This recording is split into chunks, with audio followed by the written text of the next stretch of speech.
The next presentation is by Canadian Coalition for Nuclear Responsibilities, outlined in CMD's 24H5.44.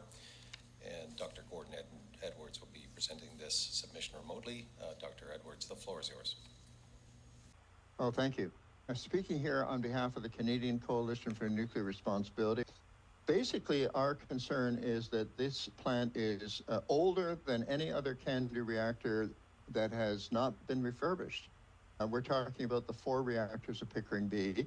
The decision was made more than a decade ago by Ontario Power Generation not to refurbish these reactors. And instead, back around 2013, that's more than a decade ago already, we intervened in the hearings for the first 5-year extension beyond the planned shutdown time for these 4 reactors. Since then, there have been subsequent extensions, and now we're facing yet another extension application, even though Ontario Power Generation has now come around to realizing that if they want to keep operating the Pickering B reactors, they're going to have to refurbish them. This decision should have been made long ago, and that the plant should not have been allowed to operate as it is. We believe that we're playing a risky game with a very large portion of the Canadian population. We believe that the Pickering site, in terms of the population density around it now and still growing, is one of the most poorly sited nuclear reactors in the world in terms of its proximity. And if there were to be a major accident at Pickering, the number of people, the amount of property involved could be quite phenomenal. And although we see a lot of encouragement from the proponents of nuclear power and those who have experienced and lived with the nuclear power plant over all these years, I would like to point out that the same could be said to be true of other reactors that have malfunctioned. When malfunctions do arise, when an accident occurs, it usually comes as a complete shock to the operators, to the managers, to the designers, to the community, because they never thought such a thing was possible. Thinking of 3 Mile Island, thinking of Chernobyl, thinking of Fukushima, thinking of other situations in the world, even the NRX reactor in Chalk River in 1952. We believe that it is not wise to continue to operate a plant where everything is getting older, not just the pressure tubes, which are getting embrittled, and not just the calandria tubes, which are beginning to lose their shape, and the end fittings have to be carefully adjusted so they don't slip off the bearings. We also have the feeder pipes, which have been deteriorating in the wall thickness, and I don't think anybody knows, in the case of all those feeder pipes, just how thin the walls of those feeder pipes have become. We also have the secondary side. The steam generators are old, and the feed water supply system is old. Any one of these situations could result in a serious accident. For example, on the input side, if there was a feeder pipe leak or break, a significant break, you could have stagnation flow inside that channel, leading to overheating and bursting of the channel. In the case of the feed water, if the feed water pipe were to break, then you could have dry out of the steam generator, leading to very serious core damage, depending on the time available for heat removal, which is perhaps overestimated, as Dr. Njhawan suggested the other day. My concern is that the Commission should not be swayed by the wishes and desires and hopes and confidence of the operators or the community or the people who contribute to the operation of this plant. They have to focus on the public interest in terms of the public safety, the safety of Canadians, and the environment. That's their sole mandate in terms of legality. Now, the CNSC is a quasi-judicial body, and in a way, it's similar to a court of law, and the commissioners are the sole decision makers. They play a role somewhat similar to judges in a court of law, and they have to be objective in deciding whether the case has been made in the public interest. So in a way, the defendants here are the proponents. They're the ones who have to defend the fact that they are not putting at risk the Canadian population or the Canadian environment. Now, I believe that, as in many courts of law, it's often proved to be the case that even police officers are found to be giving false testimony, or whether it's by misadventure, whether it's by mistake, or whether it's by malice. Police officers can be giving false information. We believe that the commissioners are not getting uniformly sound information from the proponent. And in particular, if the commissioners become aware of the fact that they are actually being lied to about certain things, that they're being given false information, would they not then be obliged to lose confidence in the predictions of that body? Now, I'm referring here to a document that was published back around the time in 2013, 2014, when Pickering was first given an extension in its life expectancy. In 2015, September 2015, the CNSC itself published a study of consequences of a hypothetical severe nuclear accident and effectiveness of mitigation measures. We believe that the information contained in this document is wrong, and we believe that the CNSC should apologize if it is wrong, or they should produce the studies that prove that it's not wrong, none of which have been done to date. What this study does is here's a quote from page 1, paragraph 1. The Commission directed the Canadian Nuclear Safety Commission staff to undertake an assessment of health and environmental consequences of severe nuclear accident scenarios and to update the Commission accordingly. That's on page 1. On page 1 further down, it says the starting point of the study was to establish a source term. Source term is the term used to describe the radionuclides and the respective quantities that are released into the environment. It serves as the basis for the generic large release study. Of course, this directly relates to the risk question. Now, the CNSC, as we know, is mandated under the Nuclear Safety Control Act to regulate the use of nuclear energy and materials, mainly in the domestic situation to protect health, safety, security, and the environment.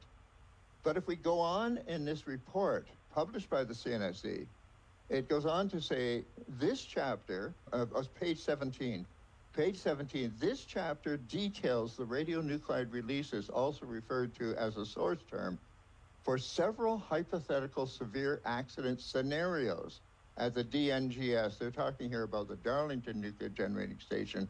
However, this study has been used more generally. They go on to say, quote, Reg. 2.5.2 defines a large release as a release of radioactive cesium greater than 100 terabecquerels over the duration of the accident, unquote. Now, please note, that's the definition of a large release. Anything greater than 100 terabecquerels is considered a large release. However, later down on the page, it says, it is a release of this magnitude that was examined in this study. The release of a greater magnitude is practically eliminated in light of the improvements emanating from the Fukushima task force, end of quote. Now, the point is this, the Canadian Coalition for Nuclear Responsibility has studied this document very carefully and repeatedly, and we are convinced that this is wrong information. We are convinced that there is no credible accident scenario at any CANDU reactor that would result in a large release, as defined here, not greater than 100 terabecquerels. We think any large release would be much greater than 100 terabecquerels, and we believe that this document is profoundly misleading. Now, if it was only a public relations document, that would be one thing. But this document has been used to guide emergency preparedness. It's been used for first responders.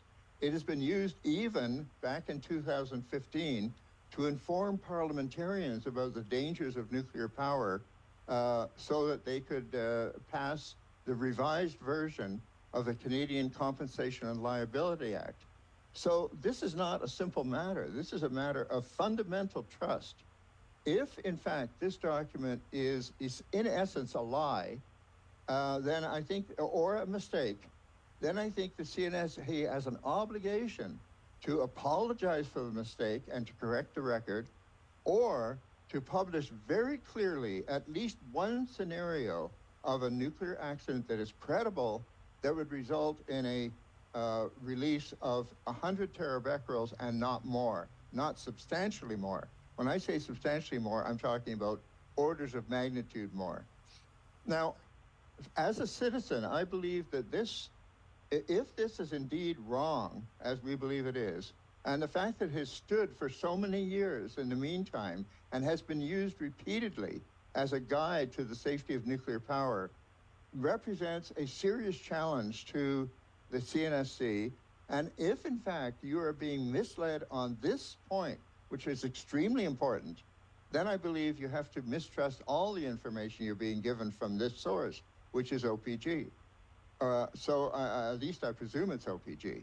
So what we're asking the CNSC to do is not to grant this extension. Going back to 2013 again, when the first five-year extension... My apologies, sir, but you have exhausted your time, and we'll ask you... Can I just finish this one thought? Yes, of course. Can I just finish this one thought, please? Going back to 2013, there was, in fact, a one-year delay in the CNSC's decision pending information provided by the proponent precisely on the question of the safety, the health and safety of a large release. So I believe that it would be incumbent upon the CNSC to follow suit here, today's CNSC, and to say that we will not make this decision until we clear up this fact that either this information is fundamentally wrong, and therefore the CNSC and other bodies have been misled, or that it is absolutely correct. Thank you.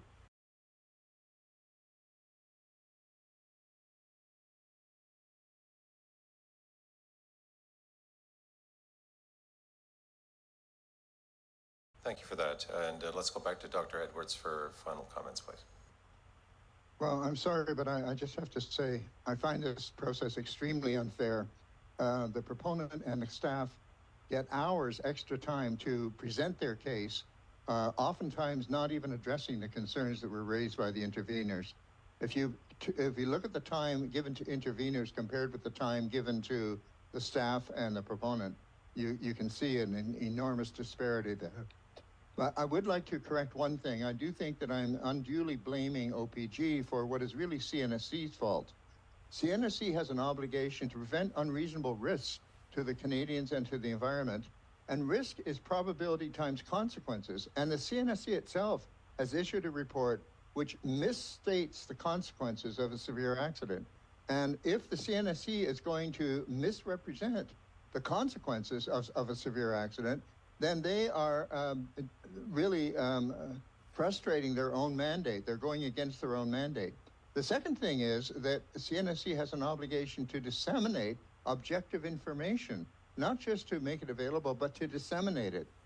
What you're doing here in the case of this study, which is published in 2015 and has never ceased to be available, is to disseminate false information. Now, I would like to put a challenge on the table.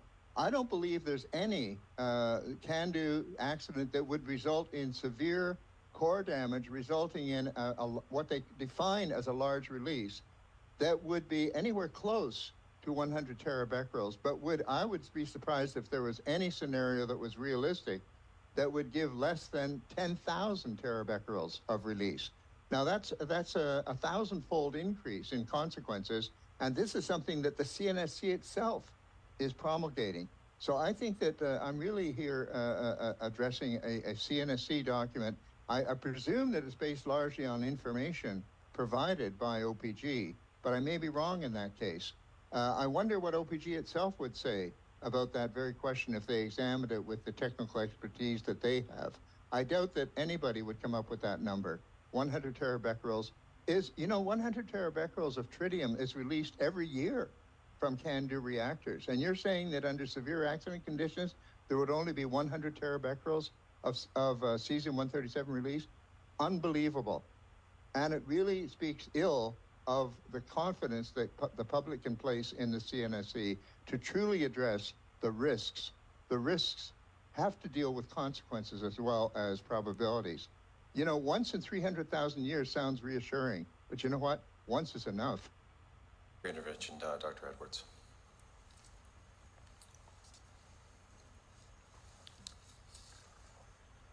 The next presentation is by North American Youth Generation in Nuclear, as outlined in CMDs 24H5.15, and understand that Matthew Maringer is here to present this submission.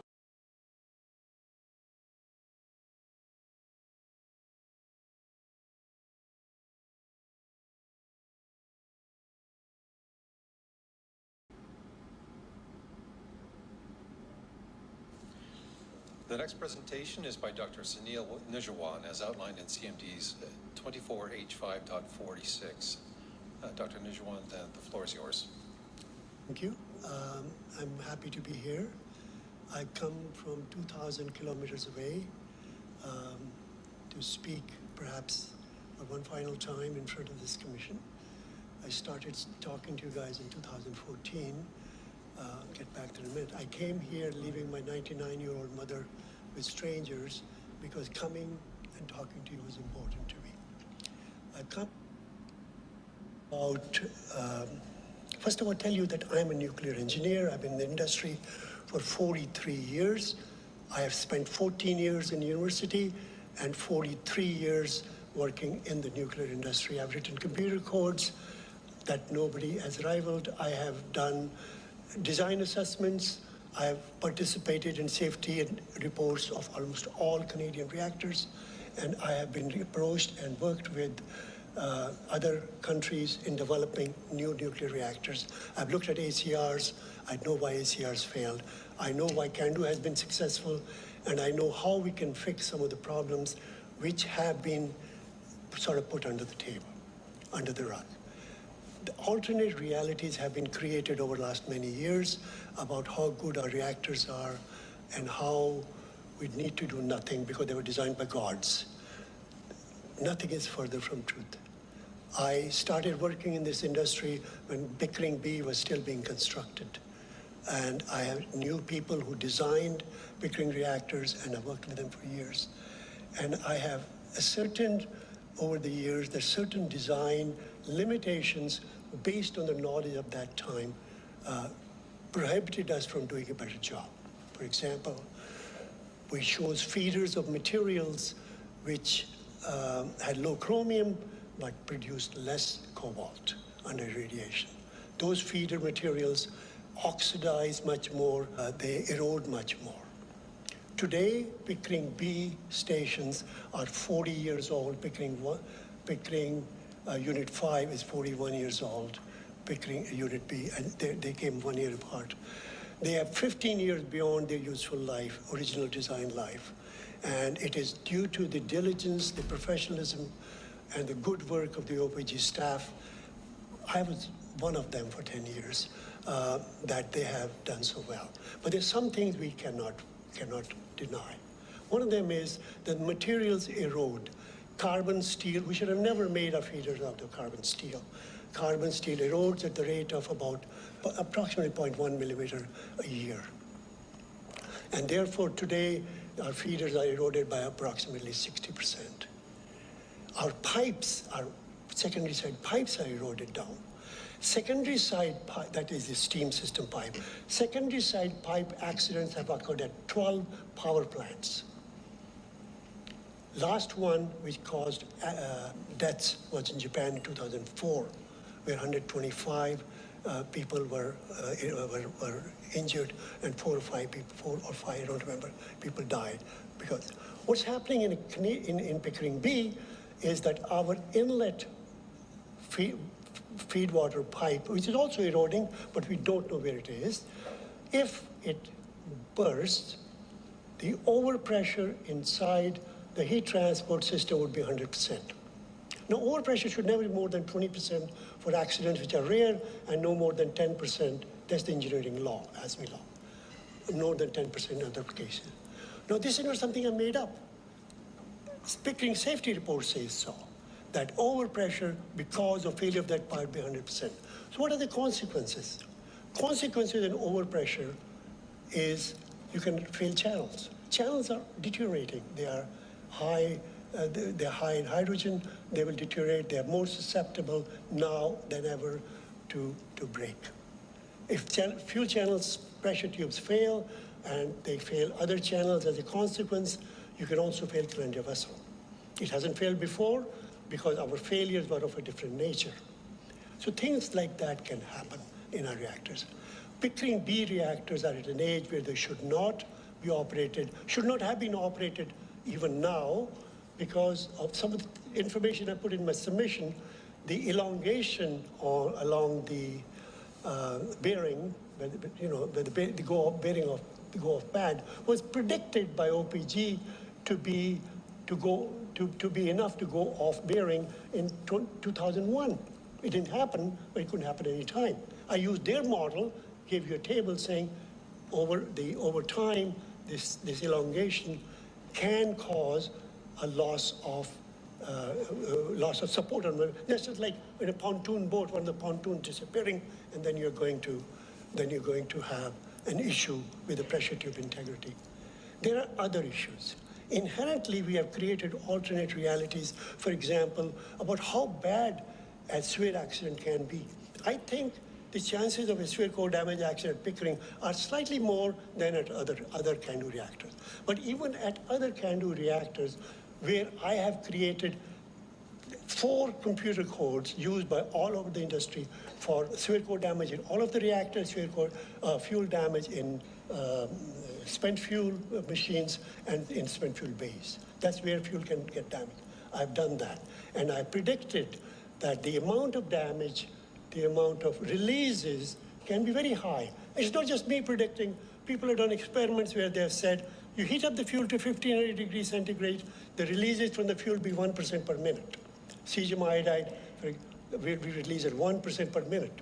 Yet, the Canadian Nuclear Safety Submission staff created an alternate reality which was carried over by the industry, saying the total releases from a bad accident in a CANDU reactor would be 100 terabecquerels of cesium-137. 100. Actual inventory is 50, 60, 70,000. How come it'll be only 100 if the release of 1% a minute were only hot to this level? Because this was a lie. This was something which was created in 2014 at a hearing by Ramji Jamal and Patsy Thompson. And when I went back to them over the next 6 months, they came back and said, oh, sorry, we didn't do analysis as we said using my code. They actually made it up. It was the definition of a large release. So all our emergency procedures outside for protecting the public are based on 100 terabecquerels cesium-137, not only in Ontario, but also in New Brunswick. Actual releases, which happened at Fukushima, were 30,000, approximately the same. I predict there'll be no less. And why would there be no less? Because our containments are 5 times leakier than a PWR containment. They're 2% per hour release, but while they have 0.1% per day, 480 times leakier by design. We don't test our containments. We tested a vacuum building. We don't test our containments as required by CNSC documents. They should be done every 7 years. They're not. We don't test containment because we know you pressurize it to the design value, something will go really bad wrong. Our hydrogen sources are much larger than anybody else because not only we have a large amount of zircaloy, which oxidizes a lot, we also have a large amount of carbon steel in feeders. Why did we forget that? I myself forgot to do that. I didn't do that when I set up my first code map, CANDU, which everybody uses.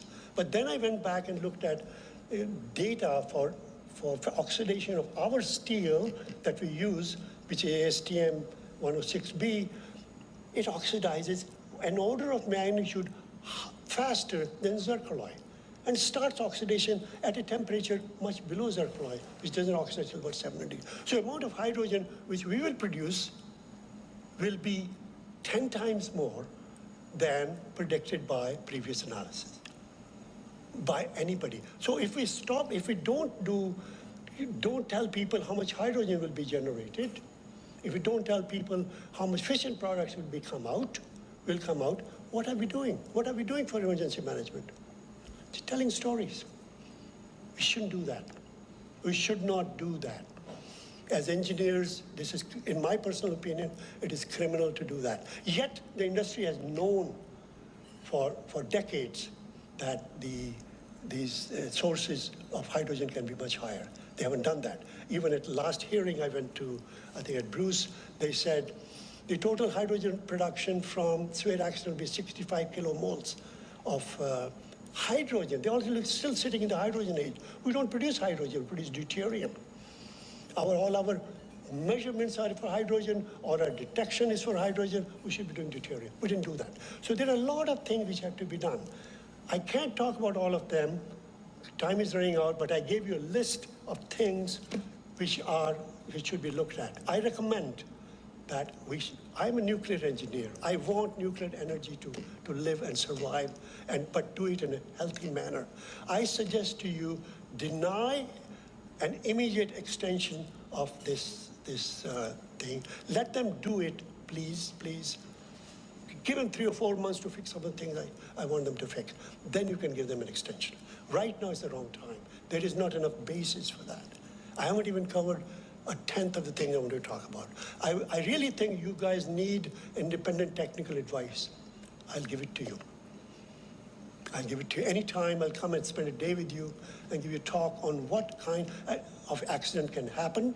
Because I have done safety assessments, I have done computer code which produced these results, and I have looked at experiments, I've done experiments, and I'm telling you, the alternate realities created for you are dangerous for my country. They're wrong. We can do better, and we have not done so. We have, in my personal opinion, not looking at this commission, so far, a commission has never denied application for a power reactor, never. The only thing commission has, CNSC ever punished them for is security breaches, but not for safety assessment. If this industry knows, if CNSC knows that the relief valves in all our reactors, pressure relief valves in all our reactors are smaller than the pressure relief valve in our basement water heaters, they should have been fixed. They have known that. They first denied it for 20 years. Long story is 2001, I was a part of the industry. I got heart surgery. I decided I'm going to live or not. I'm going to fix one thing, fix these relief valves. I call up John Waddington at CNSC, and he agreed to meet with me, gave it to people. Nothing happened for 20 years. Finally, CNSC staff has agreed with me that those relief valves should be changed, but they haven't done a thing about it. Attorney Njhawan, thank you very much. And I understand you acknowledge the time, and we've been a bit generous with that with you, but please, if you would mind wrapping up. Thank you. My pleasure.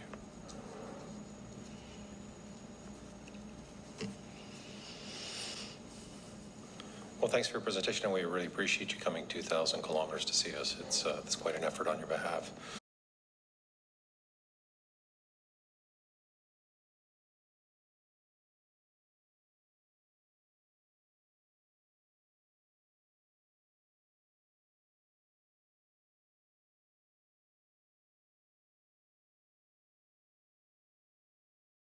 Well, that concludes my question, so back to you. The last comment, I'll start with that. Research and development, I'm told, has shown negligible difference in hydrogen and deuterium, factor of 2 in every property, thermal conductivity, density, viscosity, you name it, and difference in combustion properties, transport properties, difference in recombination. There's difference in everything. What are you talking about? That there's no difference? That's nonsense. They're 2 different gases, twice heavy as the other, with different bond energies. What are you talking about? Everything is different between the 2. Some things are small, like recombination is only maybe square root of molecular weight, 1.4, 1 over 1.4. You know, that much different, but still 40% different. What are you talking about? Of course they're different. They're not the same gas. We just thought it was too expensive to do experiments with the D2.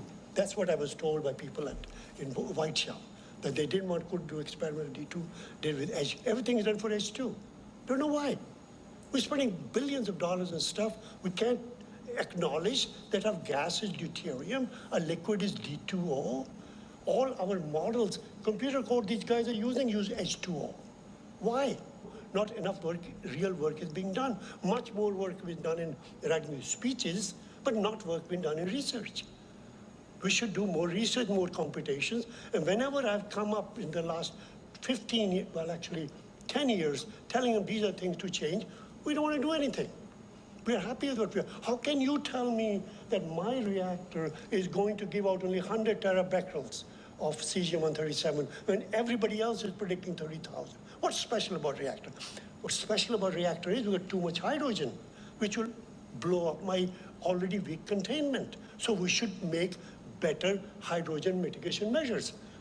Which brings me to the point that we make hydrogen recombiners, which are excellent, but they're really bad for us. Excellent means you give them more hydrogen, they absorb at a faster rate, but they get hotter. So the exit temperature goes above the ignition temperature of hydrogen, so they'll create explosions. Germans recognized it a long time ago, and they came up with these recombiners, which are not where you take a piece of cloth and you dip it in palladium and call it a recombiner.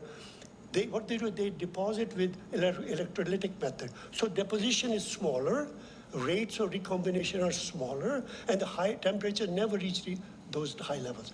In our case, we have lied about our amount of hydrogen production. So we say we're okay. At small hydrogen production, these don't get hot, there'll never be any fires. But in my prediction, our recombiners will actually be flamethrowers in a real accident. They'll actually create explosions. We should, and I pointed that out 10 years ago. People in Korea are changing that, but we are not doing anything about it. Because we have this pride of whatever we created is good, we don't need to ever acknowledge an error. Why can't we acknowledge an error? Oh, effective full power hours. When did we come up with that? That's an error. It should be ACL always for 40 years used hot years. How many years you've been under hot conditions? Effective full power hours for a poorly operating reactor is lovely. They're operating at 50%, so they can say my hours are small, I can operate for 2 more years. That's wrong. It should be, because there's no linear relationship between neutron flux and any of these effects. They're all non-linear. The curves I gave you about deterioration of feeders have no effect of full power hours, but yet they are presented as a function of full power hours. They should be as a function of velocity times Q. That's what the rest of the word does. What is the velocity? What is Q integrated over time? Q means amount of fluid which is going in. That is the degradation of feeders. We should put science into these things, not wishful thinking that, well, we can show that operating Pickering B like we did at 50%, I can get the same number of hours over a longer number of years. But you might one day create failure at Pickering, which will cause Scarborough to be written off long before they wake up. That's what I worry about. Because we have to, another lie we have told is, which I'm sorry I'm calling it a lie, another analytical error we have made is that our boilers are good for 5 hours. We have such good boilers, Pickering, Darlington says, that we have for 5 hours, nothing happens in our reactors because somebody used a wrong input number. The reality is our boilers are no different than American boilers in a PWR. They are good for 1 hour and 10 minutes before they dry out. Ours are also good for about 1 hour and 10 minutes. That's all they are, not 5 hours. So by telling people, there were 2 tricks made in analysis. One was that our boilers are good for 5 hours, that before 5 hours fuel doesn't heat up, and then it begins to heat up. By the time it begins to heat up, the decay heat is so low that the temperatures don't reach very high. And then we made another nice, beautiful assumption, using my code, saying that, well, when it heats up and it reaches about 1200 degrees centigrade, the whole core falls down. Quenches for 24 hours, we have nothing come out of our reactors. Good news, good news. That is not true. The computer code I write today which I've written today, which the Koreans use, some other countries use, some of my clients use, for free. I'm not selling it to you, I'm just telling you, giving it out free. It takes, on my supercomputer, 3 days to run. The computer code I wrote for these people who they use now runs the same case in 4 minutes. That's how much more computation I do. That's where I come up with these ideas, with these warnings to you that you are living in a utopia. You've been told that the reactors won't have any bad accidents, and when they do, nothing bad is going to happen. The vice president of Blues Power made a presentation. I forget his name. He was a good friend of mine. I'm 74, I forget things. He said, we don't need to have any emergency protection zones anymore because nothing is going to go out. They believe the lies which have been generated, the alternate realities have been generated. We will have heat up our fuel, we will have releases, we will have hydrogen, which will blow up our containment, which will create enormous damage. We can fix all these things. All these things, whenever appointed in the 10 papers, internationally peer-reviewed papers I've written, I've also given solutions to them. What we can do to make them better. We can delay this, we can augment this, we can add this, we can make them. I'm proud of my CANDU industry, but what has happened lately just boggles my mind. Why we keep telling people nothing will happen? Or whatever will happen will be so benign, we need to not do anything. And I even called the Interior EMO, and I said, listen guys, this is wrong. They said, no, we trust OPG. That's what the number they gave us. I called even the fire department at Point-la-Pro. I said, listen guys, don't go there after 1 hour. They said, no, we've been told we are good for 3 hours. We can, if something happens, don't do that because you people will die. Like 29 people died in Chernobyl. By the way, I was also trained in Russia when I was young. I worked on Chernobyl.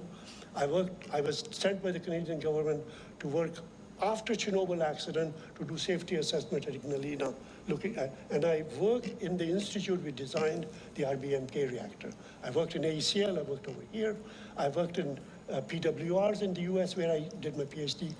I'm telling you, I'm coming you with honest advice. Please change the tune of these meetings. Don't just give them an extension every time they want one.